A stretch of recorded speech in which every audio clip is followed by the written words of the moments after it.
Bonsoir à tous et bienvenue sur votre plateau Entreprums. Comme d'habitude, aujourd'hui, nous allons parler d'entrepreneuriat et bien évidemment, vous savez que nous ne sommes pas en direct puisqu'il y a les obsèques du fils de Chicaneuse, donc force et courage, et certains membres de l'équipe de Canal 10 sont avec lui aujourd'hui, mais nous sommes avec vous pour pouvoir parler aussi d'entrepreneuriat et vous pouvez nous voir sur Facebook et de toute façon, il y aura des rediffusions dans la semaine, donc c'est pas un souci pour ça. Donc merci de nous suivre cet après-midi.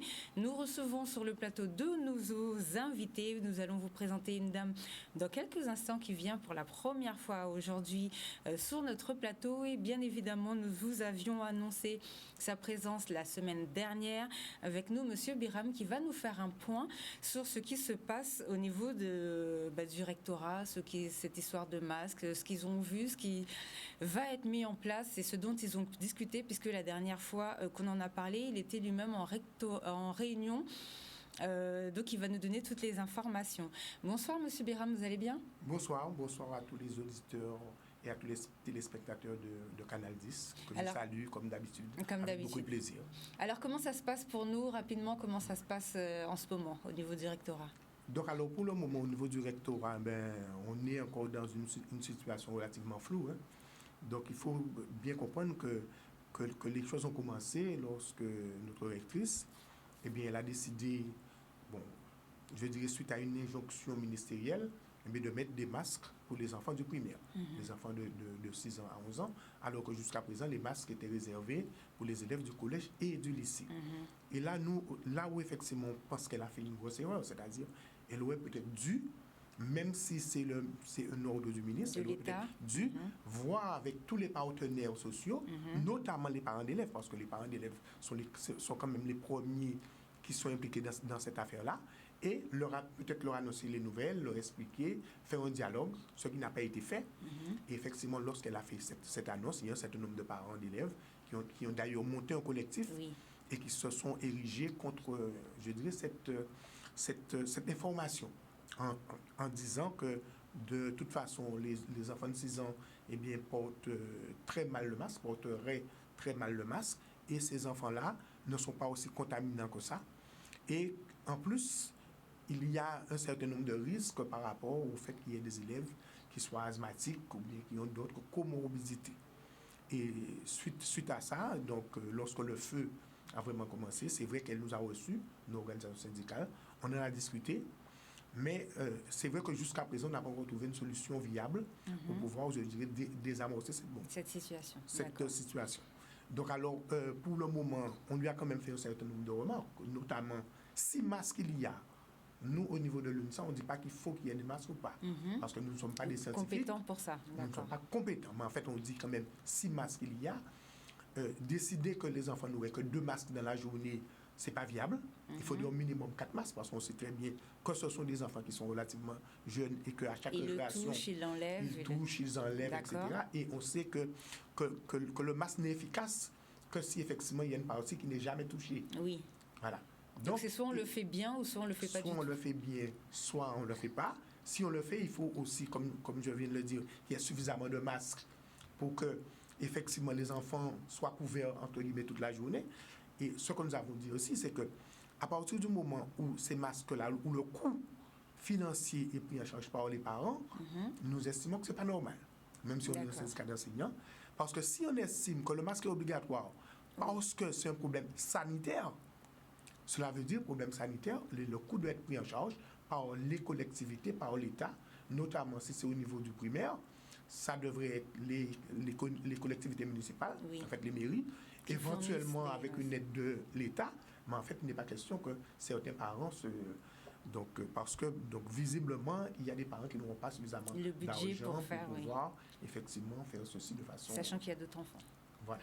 Donc alors pour le moment on en est là, et par contre ce que nous disons aussi, c'est que les directeurs et les enseignants qui sont dans ces écoles primaires, il y a eu quelques conflits qui se sont passés entre eux et certains parents d'élèves. Alors qu'en fait, ils ne font qu'appliquer, en tant que fonctionnaires, les directives données par leur supérieur hiérarchique. Et nous ne voulons surtout pas qu'il y ait des conflits entre Guadeloupéens par rapport à cette histoire-là. Et c'est la raison pour laquelle nous avons un certain nombre d'idées pour pouvoir éventuellement débloquer la situation. Donc, est-ce que je peux les dire tout de suite? Oui, allez-y. Donc, oui. Donc, nous, ce que nous pensons, c'est que, dans un premier temps, c'est vrai qu'il y a eu déjà un certain nombre de réunions. Notamment, on a rencontré les parents d'élèves. Notamment, on a rencontré aussi les associations de chefs d'unité, donc les maires. Mais je pense qu'à un moment donné, il faudrait une vraie réunion avec toutes les parties concernées. Notamment le rectorat, parce que ce sont les premiers concernés, les parents d'élèves, et pas que les parents d'élèves du collectif, mais il y a aussi de grosses associations de parents d'élèves, la FAPEC, élèves, CPE, qui ce sont des parents d'élèves aussi très responsables et qui pourraient aussi aider à débloquer la situation. Pour l'instant, on ne les a pas encore entendus, il me semble. Ils se sont déjà, surtout la FAPEC, c'est déjà beaucoup manifesté dessus. D'accord. Et même lors de la dernière réunion que nous avons eue, la FAPEC aussi était là. D'accord. Mais pas que. Il faut aussi le préfet, parce que le préfet, oui, c'est lui qui applique les ordres. Qui sort les décrets. Enfin, il faut aussi l'ARS. Parce que le préfet et l'ARS, c'est grosso modo, ce sont eux qui gèrent cette épidémie Covid. Et donc, il faudrait aussi les organisations syndicales, c'est-à-dire nous et les autres organisations syndicales ou représentatives, pour qu'effectivement on puisse trouver quelle est la moins mauvaise solution, parce que dans cette affaire-là, il n'y a pas de bonne solution, c'est clair, il n'y a pas de bonne solution. Mais quelle serait la moins mauvaise solution pour que tout le monde trouve son compte, que ce soit les enseignants, que ce soit les élèves qui veulent être dans la classe. Pour le moment, la seule solution que la rectrice propose, c'est que les enfants qui ne peuvent pas venir de façon présentielle, qui ne peuvent pas venir, donc ils auront des cours par correspondance, télétravail, etc. Et on a vu que c'était compliqué pendant le confinement. L'année dernière comment ça s'est passé le télétravail. C'est très compliqué à mettre en œuvre. Donc il faudrait qu'on trouve une solution, je dirais, pour tout le monde, pour tous les Guadeloupéens, et pour les élèves, pour les parents, pour les enseignants, pour le rectorat, etc., pour tout le monde. Voilà ce que nous pensons, en tout cas pour le moment, et nous avons déjà fait un certain nombre de démarches, on a déjà fait un certain nombre de demandes. Bon, et je crois qu'il est urgent quand même qu'on puisse trouver une solution par rapport à cette affaire-là. Oui. Alors, pour le masque en tissu, parce qu'on a dit aux parents que les masques en tissu n'étaient plus valables. Est-ce que les masques que les gens reçoivent, on sait que la Sécurité sociale, par exemple, a envoyé des masques à un certain nombre de Guadeloupéens dans la boîte aux lettres. Est-ce que ce genre de masque, ça serait bon ou il faut vraiment le masque chirurgical? Donc alors, en fait, ce qui a été dit de façon réelle, c'est pas que le masque en tissu n'est pas bon. C'est que le masque en tissu fait soi-même n'est pas bon. Par contre, le masque en tissu effectivement que vous achetez dans les hypermarchés, le masque en tissu reçu de la part de la Sécurité sociale, etc., c'est un masque qui en principe est fiable et qui est même lavable selon le masque entre 10 fois et 50 fois. Voilà. Oui. Est-ce que le rectorat peut pas, puisqu'à la rentrée, vous en avez envoyé aux enseignants pour les écoles, est-ce que le rectorat peut pas en mettre d'autres à disposition? Certainement. Parce que je sais que notamment dans mon établissement scolaire, c'est vrai, je ne travaille pas dans une école primaire, je travaille en collège, mais c'est vrai que dans mon établissement, on a reçu une nouvelle boîte de masques, donc avec un certain nombre de masques, lavables 10 fois. D'accord. Mais nous disons aussi que ce virus-là ne fait qu'accentuer un certain nombre de problèmes qui existaient déjà dans les écoles, notamment le fait qu'il n'y a pas suffisamment d'eau dans les écoles. Oui, c'est ce que j'allais vous demander. Parce que aussi. Si on dit que les premières mesures barrières, c'est le lavage des mains, il faudrait qu'à tout moment, dans chaque école, eh bien, il faut qu'il y ait de l'eau. Et il ne suffit pas qu'il y ait de l'eau, il faut aussi qu'il y ait de chaque savon, école suffisamment de savon, du gel, etc., mais suffisamment aussi de points d'eau. Parce qu'il y a au niveau de la Guadeloupe un certain nombre d'écoles où vous avez pratiquement 150 élèves et vous avez 2 points d'eau. Ah, parce qu'il me semblait qu'il y avait des écoles qui ont rajouté, donc ça dépend des mairies en fait. Certaines mairies ont rajouté, c'est vrai que les municipalités ont fait un certain nombre d'efforts, mais toutes les municipalités n'ont pas fait les mêmes efforts et même s'il y a eu un plus quelque part, il y a encore un certain nombre d'endroits où effectivement il faudrait encore faire un effort supplémentaire. Est-ce que les enfants sont bien espacés dans les classes? Puisque finalement, on nous avait dit qu'on allait espacer les élèves et il y a beaucoup de parents qui se plaignent que non, ils ont été visiter les établissements et que leurs enfants ne sont pas espacés et qu'on devrait déjà les espacer et mettre de l'eau avant d'imposer le masque. Est-ce que vous avez un constat? Et ça aussi, c'est un vrai problème. C'est un vrai problème parce que, depuis tout le temps, nous-mêmes, nous disons que le nombre d'élèves dans certaines salles de classe est trop important. Si on devait respecter les choses à la lettre, je parle bien pour le moment hors Covid. D'accord, nous sommes d'accord. Si on devait respecter les choses à la lettre, il y a des salles de classe qui ne sont pas appropriées, déjà. D'où quand il y a des fermetures, ça pose problème. Voilà, donc d'où le fait que à ce moment-là, il serait important de pouvoir dédoubler les classes, et pas que les CP et les CE1, mais pouvoir dédoubler plus de classes. Et il faudrait peut-être aussi, mais ce que pour le moment, en tout cas, le recteur ne veut pas, le ministre ne veut pas, il faudrait peut-être aussi embaucher du monde. Parce qu'effectivement, si vous voulez dédoubler les classes, si vous voulez mettre moins d'élèves par classe, il faut forcément aussi moins d'enseignants. Mais justement, non, je m'excuse, pas moins d'enseignants. Au contraire, il faut plus d'enseignants. Plus de professeurs. Non, mais justement, j'allais vous poser la question, puisque l'an dernier, vous êtes venu, vous nous avez expliqué un petit peu qu'au lieu d'embaucher des enseignants, nos enseignants, quand ils ont leur diplôme, on les fait partir pour intégrer d'autres académies. Et on prend beaucoup de... Alors, c'est un monsieur qui travaille avec vous qui nous avait expliqué ça. On prend beaucoup de... Je ne sais plus comment ça s'appelle. Des contractuels. Des contractuels à la place. Est-ce que ça pose pas un problème? C'est un vrai problème. C'est que le ministère a une façon de faire ses calculs. Et donc, tant d'élèves divisé par temps, etc. Donc, il faut un calcul strictement mathématique. Sauf que déjà, nous sommes une académie, heureusement pour nous, où on a beaucoup de femmes. Et on a beaucoup de femmes qui sont des femmes jeunes. Qui dit femme jeune, dit aussi femme en âge de procréer. Donc il y a des congés de maternité, il y a des congés de maladie, il y a encore plein d'autres choses. Le fait aussi que le métier soit très difficile, il y a aussi des congés de maladie, de longue maladie, etc. Donc très rapidement, alors que la rentrée commence en septembre, dès le mois d'octobre, ou plus tard en novembre, nous sommes déjà dans des situations tendues. Et à ce moment-là, il manque un certain nombre d'enseignants, d'autant plus que les calculs qui sont faits par le ministère, nous nous élevons en faux contre ces calculs-là, on pense que ces calculs-là sont mal faits. Ils ont des données statistiques et on constate tout au long de l'année que ces données ne sont pas aussi fiables que ça. Et il se trouve qu'il y a un moment donné, parce que les élèves sont là, même si, lorsque vous avez mal fait vos calculs, les élèves sont là. Et ces élèves-là, il faut mettre devant les élèves. Du coup, ils sont à 35 par classe, 38, bientôt voilà, 42, donc 54. on se retrouve, donc à ce moment-là, on est obligé d'engager des contractuels. On n'a rien contre les contractuels, mais nous disons quand même que les personnes qui sont formées, c'est pas pour rien. Il y a une formation qui doit être au top niveau et qui est essentielle parce que on ne débarque pas comme ça devant les élèves, on peut avoir les connaissances. Mais il y a quelque chose qu'on appelle la pédagogie. La pédagogie, cela s'apprend. Donc voilà. Donc nous pensons que le ministre, lorsqu'il est arrivé, ce nouveau ministre, M. Blanquer, donc il y a eu un bon côté, c'est-à-dire il a décidé dans les établissements de réseau, ambition, réussite, notamment renforcée, de scinder les classes, de mettre au maximum 12 élèves en CP et en CE1, c'est une bonne chose, mais nous pensons qu'on peut aller encore plus loin. Et surtout pas, ne pas mettre des classes avec 25, 26 élèves, parce que là, c'est impossible. D'accord. Nous n'avons pas les mêmes élèves qu'avant. Oui.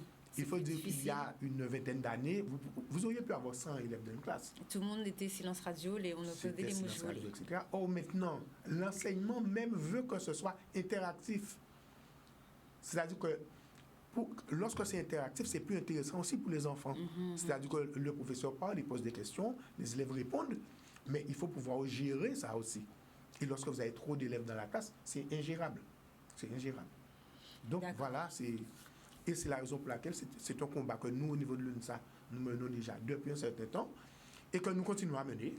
Et d'ailleurs, chaque fois que nous rencontrons la rectrice, eh bien, on nous dit nos divergences par rapport à la façon de penser du ministère. Elle est dans son rôle, elle va nous donner ces chiffres qui sont des chiffres nationaux, etc. Mais nous aussi, nous sommes dans notre rôle pour qu'on puisse bien lui expliquer qu'est-ce qui est bien pour notre académie, parce que de toute façon, les recteurs passent, les rectrices passent, mais nous sommes là, nous sommes en Guadeloupe, et la Guadeloupe continue de tourner. Exactement. Alors, dernière question pour la fin sur cette histoire de Covid là. La rectrice, son dernier mot, c'est que tous les enfants non masqués ne viennent pas dans les établissements. C'est ce qui est prévu en tout cas pour le moment. D'accord. Je vous remercie pour vos explications et pour vos interventions. Dès que vous avez une prochaine réunion, vous nous tenez, comme d'habitude, au courant de ce qui se passe pour nos écoles en Guadeloupe. Alors, Madame Talbot, bonsoir. Bonsoir. Alors, bienvenue sur notre plateau. C'est la première fois en plus que vous venez aussi avec nous. Alors, est-ce que vous pouvez vous présenter, s'il vous plaît, pour que les gens puissent connaître un petit peu, savoir qui vous êtes, nous expliquer votre parcours et après nous dire pourquoi vous êtes là ce soir. Absolument. Tout d'abord, je tiens à présenter mes condoléances à Chika et à toute sa famille. Pour me présenter, donc Noëlla Talbot, je suis consultante en stratégie d'entreprise. Donc, j'accompagne aussi bien les porteurs de projets que les entrepreneurs qui sont déjà en activité. Donc, qui sont en accroissement d'activité ou alors en baisse d'activité, qui ont besoin de refondre leur stratégie.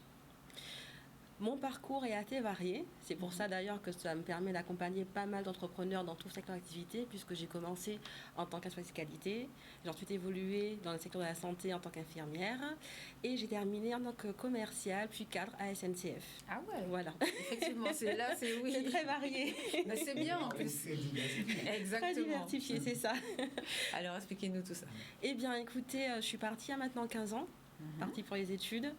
Et je suis une touche à tout. Donc à chaque fois que j'ai eu l'occasion de toucher un nouveau secteur d'activité, je me suis lancée. Et c'est ce qui m'a conduit à avoir toute cette expérience. Il y a 2 ans, je me suis décidée à rentrer chez moi. Allez-y, répétez, on n'a pas entendu. Je disais qu'il y a 2 ans, j'ai décidé de rentrer chez moi et de contribuer à l'économie de ma Guadeloupe. C'est parce génial. Que c'est chez moi et que j'ai envie d'aider ceux qui me ressemblent aussi. Et vous avez raison. Et c'est d'ailleurs pour ça que je n'ai pas que mon entreprise à vous présenter aujourd'hui. Je viens aussi vous présenter l'association que j'ai lancée cette semaine, qui s'appelle Made in Guadeloupe French West Indies. D'accord, ben alors, expliquez-nous tout ça, allez-y. Je vous explique. Donc, depuis mon accompagnement, j'ai pu cerner un petit peu les problématiques récurrentes par rapport à tous les entrepreneurs que j'ai pu accompagner. Et je me suis rendu compte qu'il y avait 3 thématiques qui revenaient assez souvent. C'était un problème de visibilité, qui forcément est lié aussi à l'isolement. Les matières premières qui sont très chères. Et pour finir, on n'est pas toujours au courant du cadre juridique. Ce qui fait que les stratégies qu'on met en amont ne sont pas forcément adéquates. D'accord. Du coup, cette association se propose d'accompagner tous les entrepreneurs, les commerçants, tous ceux qui sont intéressés à rejoindre cette équipe et puis participer à l'économie de la Guadeloupe, puisqu'au final, l'objectif, c'est de devenir indépendant, puisqu'on pourra de nous-mêmes, en contribuant, en adhérant à l'association, en cotisant chaque année, pouvoir s'organiser, mettre un acheteur en place qui s'occupera de faire les achats de gros, donc forcément moins de taxes, moins onéreux, de pouvoir aussi s'offrir... Écoutez bien. Ah oui, écoutez, c'est important. Écoutez bien. Et pouvoir aussi s'offrir les services de services juridiques, tout simplement, pour que chaque entrepreneur puisse pouvoir avoir un soutien et savoir, en fonction des stratégies qu'il souhaiterait mettre en place, comment est-ce qu'il peut être accompagné, quel est le cadre juridique qu'il peut mettre en place, s'il y a eu des jurisprudences ou autres qui lui permettent de payer moins de taxes, etc. D'accord, donc l'idée, c'est de faire une espèce de fédération pour pouvoir acheter toutes les matières premières, par exemple pour les boulangeries, pour les coiffeurs, pour les couturiers, etc. Alors, je ne parlerai pas de fédération, mais bien d'association. Allez-y, expliquez-nous. Je reste assez précise sur les termes, puisqu'au final, l'intérêt, d'ailleurs je tiens à le préciser, mon activité de consulting est totalement différenciée de l'association. D'accord. L'association est réellement à disposition des entrepreneurs qui auront adhéré à celle-ci, dont mon entreprise fait partie, bien évidemment. D'accord. Donc, ce sont 2 services qui sont complètement différents. L'association, tout ce qui est apporté en termes de contribution, de dons, d'adhésion, de cotisation, reste uniquement pour le fonctionnement de l'association. D'accord. Okay. Voilà. D'accord. Donc, on ne va pas se mélanger déjà. On ne mélange pas tout. Alors, allez-y. Donc là, vous êtes en train de nous parler de l'association. Finissez sur l'association. Alors, je terminerai sur l'association en disant qu'on a aussi un label. C'était un projet qui me tenait à cœur et je me suis dit, tant qu'à faire, si on doit créer une association pour accompagner les entrepreneurs, il faut aussi qu'ils puissent être fédérés par quelque chose qui les représente, c'est-à-dire l'excellence à la guadeloupéenne. Donc le label du même nom, Made in Guadeloupe Fresh West Indies, qu'on appelle MIGFWI, MIGFWI, comme vous voulez, comme vous le sentez, c'est le vôtre, c'est le nôtre, donc il est ouvert à tous. Ce label, il y a une charte à signer bien évidemment, puisqu'il doit mettre en valeur les Guadeloupéens, les entrepreneurs guadeloupéens.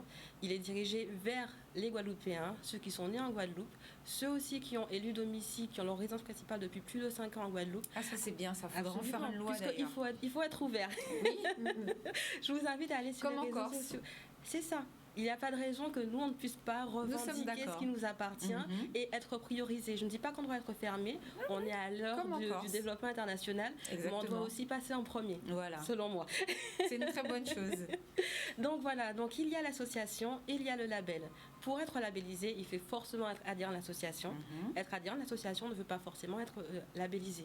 C'est pour ça que l'association est ouverte, que ce soit aux particuliers, aux entrepreneurs, aux commerçants, aux collectivités, à tous ceux qui veulent rejoindre le mouvement, puisqu'au final, c'est une pierre à l'édifice pour permettre à tout un chacun d'investir dans le tissu économique local et de permettre demain qu'on n'ait plus besoin, quand il y a une nouvelle entreprise qui se crée, d'aller chercher des subventions à gauche, à droite, pour pouvoir se lancer, pour être accompagné. On est vraiment là en termes de tuteur qui va essayer de pousser au maximum pour que les entrepreneurs et le tissu économique de façon générale en Guadeloupe puissent prospérer et à l'international. Surtout après la crise. Surtout après la crise. On en a besoin. On a besoin de négocier les prix et plus on sera nombreux, plus on aura une force décisionnaire qui sera importante. Exactement, donc ça c'est une très bonne chose. Alors votre entreprise maintenant, qu'est-ce que c'est? Alors mon entreprise s'appelle Tetelestai Consulting. D'accord. Donc je m'occupe, on va commencer par les porteurs de projets. On fait un accompagnement qui commence par un entretien exploratoire qui permet à ceux qui ne sont pas encore décidés sur le lancement de projet, comment ils vont le formaliser, avec qui ils peuvent se mettre en partenariat, de mettre tout à plat et d'établir une stratégie à court terme. Ce qui leur permet, dans un premier temps, de savoir est-ce qu'ils ont déjà testé leur activité, par exemple? Est-ce qu'il y a d'autres personnes qui font ça? Faire une étude de marché. Comment ça fonctionne, une étude de marché? Utiliser des outils stratégiques qui leur permettent de se positionner sur un secteur de compétences. Pouvoir utiliser, savoir ce que c'est qu'un SWOT, savoir ce que c'est qu'un PESTEL. Sont tout ça qui sont des outils nécessaires, j'ai envie de dire, quand on veut se lancer dans l'entrepreneuriat et qu'on n'a pas envie de se tromper. C'est une aventure, le risque zéro n'existe nulle part, bien évidemment, mais je suis là pour accompagner au mieux. Pardon. Je vous en prie. Allez-y. Donc voilà, pour la partie porteur de projet, c'est vraiment sur l'établissement de leur business model, du business plan, et qu'ils puissent partir sur de bonnes bases. Oui. Alors, justement, vous avez dit 2 mots et c'est pour ça que j'ai même avec travers. Expliquez ce que c'est pour que les gens comprennent tout de suite de quoi vous parlez, s'il vous plaît. Alors, quand je parle business model, c'est savoir comment est-ce qu'on va générer de l'argent avec son activité. Ce qui est différent du business plan, qui est un tableau qui représente tous les investissements, les dépenses et les sorties, les entrées, et savoir combien est-ce qu'on va devoir faire rentrer chaque mois pour pouvoir rembourser un prêt si on en a fait un, pour pouvoir générer des bénéfices. Alors en général, en plus, le business plan, on le demande sur 3 ans en moyenne, c'est ça? On demande sur 3 à 5 ans. Ce que je dis toujours à mes clients, puisque... Alors, je ne décris pas les professionnels qui proposent de faire le business plan, c'est simplement de toujours faire cette démarche-là en conscience. Parce que bien souvent, on se dit, je vais faire un business plan, je vais faire quelqu'un me faire un business plan, et ça passera à la banque. Oui. Et puis dans 3 ans, des fois dans 1 an, on met la clé sur la porte parce qu'on ne se tient pas à ce qui a été inscrit dans le business plan. Donc, c'est vraiment la trame de suivi nécessaire à tout entrepreneur. Important, très important. Alors ensuite, vous alliez dire, continuez. Et ensuite, j'accompagne les entrepreneurs. Ce qu'on ne sait pas, c'est que énormément, on est à près de 80% des entreprises qui sont en plein boom, mettent aussi la clé sur le paillasson, tout simplement parce qu'elles n'ont pas prévu leur développement. Et j'interviens à ce moment-là pour pouvoir mettre en place une stratégie qui soit efficace et efficiente pour eux, de façon à prévoir les programmations en termes de fournisseurs, en termes... s'il faut employer de nouvelles personnes, s'il faut que ce soit un emploi durable, s'il faut que ce soit un emploi ponctuel, et vraiment avoir une vue d'ensemble pour ne pas justement se retrouver débordé. Il y a aussi le cas contraire des entrepreneurs, surtout après le Covid, qui se retrouvent à devoir repenser leur stratégie parce qu'ils ne s'étaient pas préparés à un tel problème, ne s'étaient pas préparés à ne plus pouvoir recevoir de clients, par exemple. Et moi, j'interviens pour qu'on puisse mettre en place, par exemple, une stratégie digitale, quand ce n'est pas encore le cas. Ah, bien. Bien sûr. Et pouvoir aussi peut-être repenser sa stratégie. Si on a un restaurateur, ben, comment on va faire pour mettre en place la livraison? Comment on va faire pour mettre en place le pick and collect? On a énormément d'aide en ce moment pour ça, donc c'est le moment d'en profiter et justement d'être accompagné. Parce que souvent on se dit, bon, je sais ce que j'ai à faire, sauf que quand on a quelqu'un à côté qui a le recul nécessaire sur comment fonctionne un business, ben forcément c'est un investissement, certes, mais c'est un investissement qui rapporte beaucoup plus tard. Mais de toute façon, moi je dis souvent, je prends l'exemple américain parce que ce sont des businessmen et ils n'ont pas peur d'aller voir un coach, un professionnel pour les aider à évoluer et à créer leur structure pour l'ouverture et pour tout, ça, il n'y a pas de souci. Depuis quand vous êtes ouvert et vous êtes installé où? Alors, je suis en activité, on va dire, depuis 1 an. 1 an auparavant, j'avais commencé à rendre des services gratuitement, mais c'était vraiment parce que je voulais savoir de quoi avaient besoin les Guadeloupéens, les entrepreneurs locaux. C'était votre étude de marché. Exactement. J'applique les conseils que je donne. Exactement. Donc voilà, depuis 1 an, TTSI Consulting existe et TTSI Consulting accompagne un maximum d'entrepreneurs et de porteurs de projets. Alors, vous nous avez envoyé une petite vidéo qu'on va regarder tout de suite.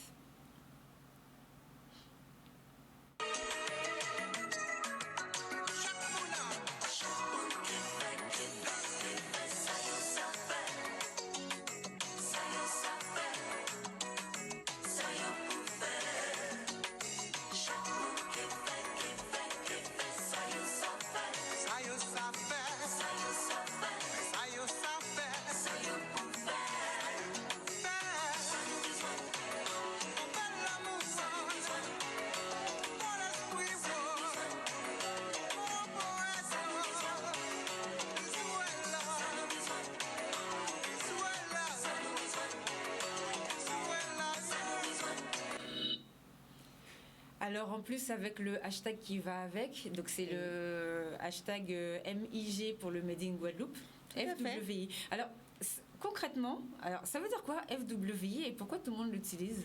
FWI pour French West Indies. D'accord. Nous anti-française. D'accord, bon bah ok, parce que je vois tout le monde est toujours en train de marquer FWI, je me suis dit mais c'est quoi le truc, ok? Bah tout simplement, alors voilà, je savais pas que c'était...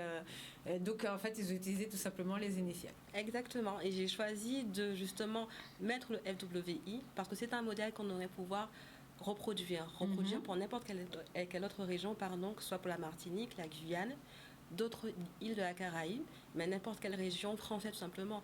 Pourquoi pas demain avoir Gironde, avoir un label Gironde qui sera reproduit sur le même modèle que celui que nous on propose aujourd'hui ici. Ah, ça c'est vraiment une bonne idée. Pour le label, vous avez fait toutes les démarches parce que je crois qu'il y a une démarche pour pouvoir créer un label. Donc comment ça se passe ça, la création d'un label? Pour la création du label, alors ça a été étape par étape, effectivement. Il en reste encore à faire. Le cadre juridique nous permet de sortir le label une fois qu'on a rédigé un certain nombre de documents.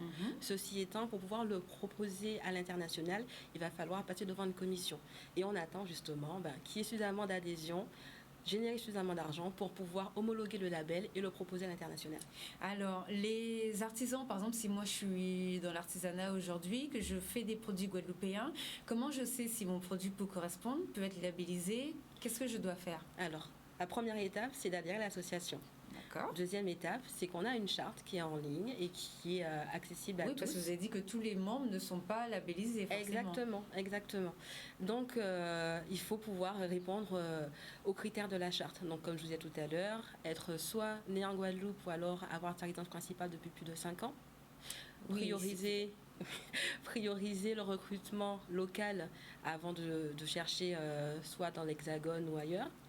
On a d'autres items tels que respecter le client, respecter les us et coutumes locales, respecter le cadre de formation pour que les clients soient toujours bien reçus. Ce sont autant d'items qui permettent d'avoir un gage d'excellence pour celui qui viendra voir l'entrepreneur, le commerçant, l'artisan qui sera labellisé.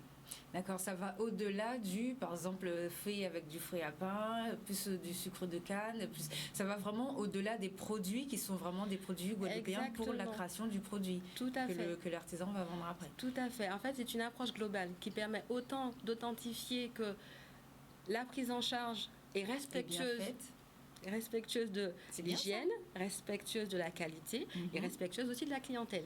C'est bien ça, franchement, c'est une bonne idée. Comment ça vous est venu l'idée de créer? Parce que c'est vrai qu'il y a un manque, on en parle souvent. Donc, je sais pas trop si beaucoup de gens se sont lancés dedans, mais comment c'est venu? Comment vous avez mis ça en place? Écoutez, ça fait plusieurs années que je me dis que c'est dommage. On parle souvent de nos sportifs, par exemple. On parle souvent de la Guadeloupe pour la musique. Mais sauf que la Guadeloupe fait énormément d'autres choses.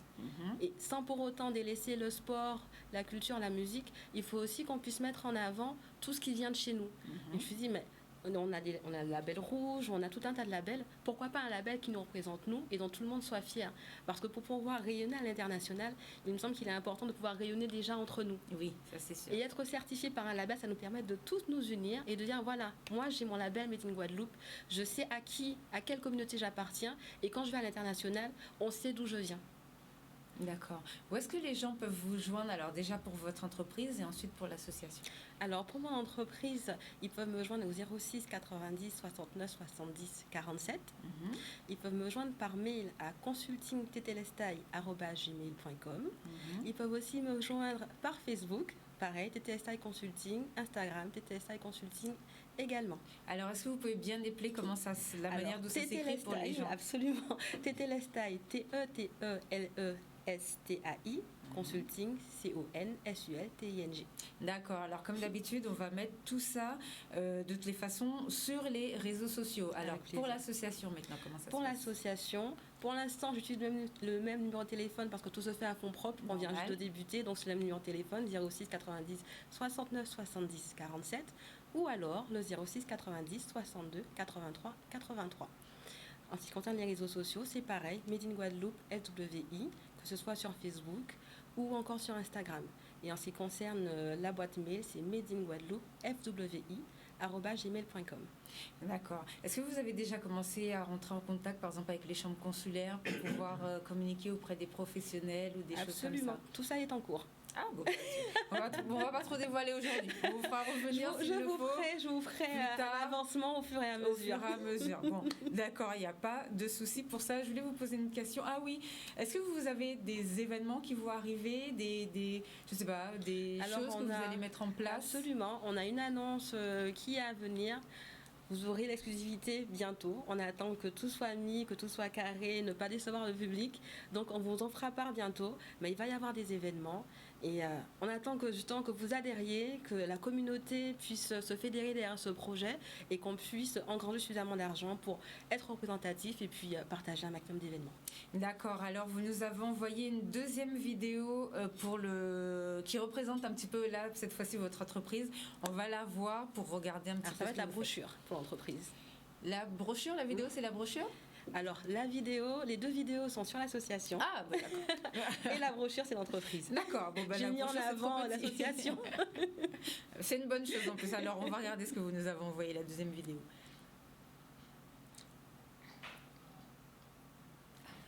Bon, d'accord. Bon c'est très bien. Bon, pas de souci. Donc, vous avez dit que pour les événements, vous allez nous tenir informés à l'avance. Absolument. Bon, c'est très bien. J'ai une question. Alors, il y a, je crois, à peu près 3 semaines, un mois, on avait été contactés. Je vous ai appelé par des étudiants antillais. Vous savez que les étudiants s'organisent une fois qu'ils sont en France hexagonale. Et ils nous ont contactés, m'ont contacté pour me dire à quel point c'était la détresse totale pour eux. C'est extrêmement compliqué. Voilà, parce que non seulement ils ont le confinement comme les autres étudiants, mais en plus ils sont carrément isolés parce qu'ils sont antillais. Déjà ils n'ont pas d'argent, mais surtout la plupart ils n'ont pas de famille sur place. Ils sont dans les résidences où du coup ils sont tout seuls. Enfin c'est compliqué, ils ne sont pas en présentiel. Je vous avais demandé, enfin c'est votre collègue qui était psychologue qui était venu sur le plateau pour nous expliquer un petit peu exactement, nous expliquer ce qu'il faudrait faire et tout. Est-ce que par rapport à ça, vous avez des informations sur les très avancé. On sait par exemple que la Réunion, la région du département La Réunion, ont fait rentrer, eux, leurs étudiants. Parce que de toute façon, ils ne sont pas à l'école en présentiel. Donc, eux, ils ont mis tout en place une organisation. Le BIMUDOM n'a pas fonctionné en 2020, donc ils ont réorienté les budgets. Est-ce que vous savez si la région, au niveau de l'Académie de Guadeloupe, on va faire ça, faire rentrer nos jeunes, au lieu qu'ils se suicident à Paris? Alors, à notre connaissance, il n'y a encore rien de fait au niveau de la région Guadeloupe. D'accord. Bon, c'est vrai que nous, au niveau, que ce soit de l'UNICEF Éducation ou bien au niveau du SENSA, eh bien, on a lancé déjà un certain nombre de pistes. On a alerté parce que moi, j'en connais là-bas qui vraiment sont des situations extrêmement compliquées. Parce que nous avons la chance au niveau de la Guadeloupe, on n'est pas confinés. On n'est pas confinés, on a quelques restrictions. Et les petites restrictions que nous avons, c'est-à-dire qu'on ne peut pas aller à la plage entre midi et 2, etc. Oui, c'est pas grave, ça. Alors qu'en France, les choses sont très compliquées. Ils ne peuvent pas travailler, et si ils je ne peuvent pas comprends sortir. Bientôt, très certainement cette semaine, jeudi ou vendredi peut-être plus tard, on aura un confinement même aussi au niveau de l'Île-de-France. Oui. Et donc, on a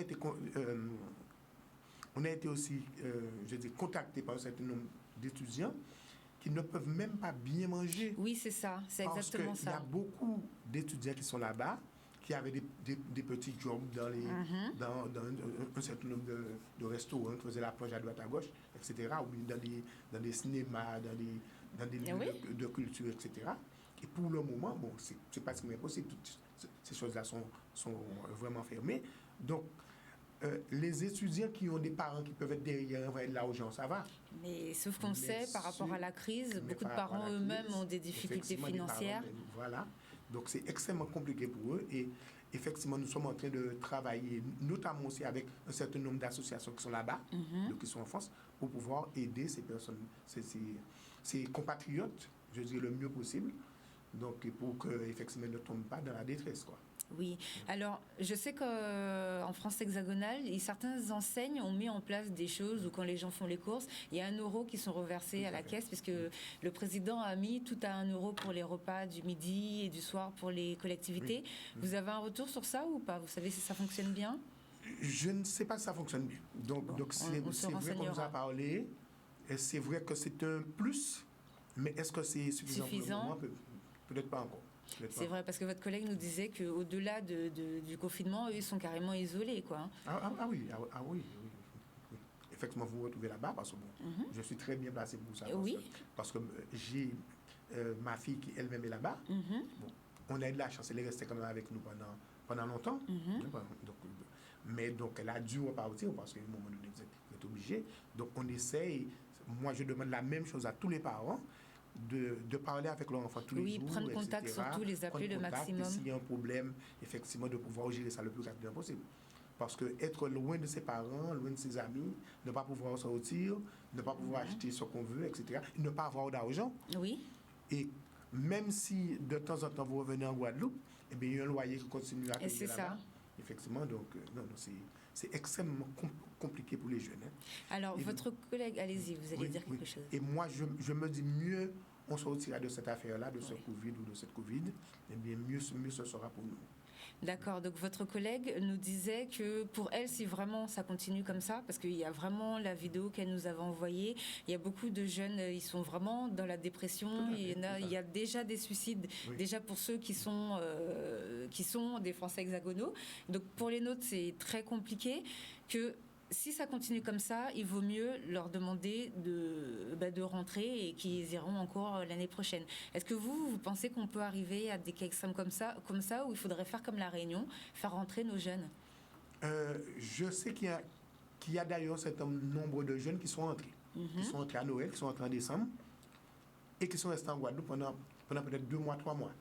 Mais maintenant, rester en Guadeloupe pendant 2 mois, 3 mois, voir sa famille, etc., ça a été une grosse soupape de sécurité, une soupape de décompression pour eux. Parce qu'au final, ils continuent les cours par correspondance, au final. Ils continuent les cours par correspondance. Enfin, en visio plutôt, puisque dans les facs, il faut juste qu'ils se connectent. Télétravail, etc. Mais sauf que pour le moment, on ne sait pas encore comment vont se passer les examens. Pour les examens, mais on peut s'organiser comme pour ce qui sont faits au WTC pour les concours. Décider, ce sont les universités, ce sont les grandes écoles. Donc, effectivement, c'est la raison pour laquelle un certain nombre d'étudiants ont dû repartir parce qu'il y avait des examens qui étaient prévus fin mars ou bien début avril, etc. Et jusqu'à présent, ils n'ont pas encore une réponse claire, nette et précise pour savoir est-ce que ces examens-là vont se faire obligatoirement en télétravail ou bien est-ce qu'ils seront obligés de faire ces examens-là en présentiel. En présentiel. Voilà. Bon, pareil, si vous avez des informations, je sais que vous êtes aussi sur le dossier, donc n'hésitez pas à nous tenir au courant. Tout à fait. Merci en tout cas de votre présence. Est-ce que vous voulez... alors, je profite quand même pour souhaiter un bon force à Chicanos. Oui. À Chicanos, parce que et c'est vrai que, je le dis tout le temps, normalement, ce sont nos enfants qui doivent nous enterrer. Oui. Et ce sont des drames qui arrivent maintenant. Effectivement, donc c'est une bonne chose que toute la Guadeloupe le soutienne. Je ne le connais pas personnellement, mais en fait, je le vois quand même de temps en temps sur Canal 10. Et c'est vrai que lorsque j'ai entendu ça, ça m'a fait quelque chose que... Ça m'a vraiment fait un grand coup. Merci en tout cas pour ce soutien. Est-ce que vous voulez rajouter quelque chose? Juste une dernière chose, comme vous l'avez entendu tout à l'heure, ce n'est pas un hasard si j'ai mis un fond sonore Patrice Saint-Éloi dans la chanson Dieu d'amour. C'est parce que c'est aussi le leitmotiv de l'association. Chaque monde qui fait ça, il fait, ça, il fait, ça, nous besoin, c'est vous. Donc, peu importe ce que vous faites, intégrez l'association, parce qu'on a besoin de tout le monde, professionnel ou non. Peu importe le secteur d'activité, on est là pour vous accueillir et pour faire avancer la Guadeloupe. Merci beaucoup pour votre présence à tous les deux sur notre plateau cet après-midi. Merci beaucoup. Voilà, merci de nous avoir suivis et on vous laisse à la semaine prochaine. Au revoir et bon courage à tous. Merci.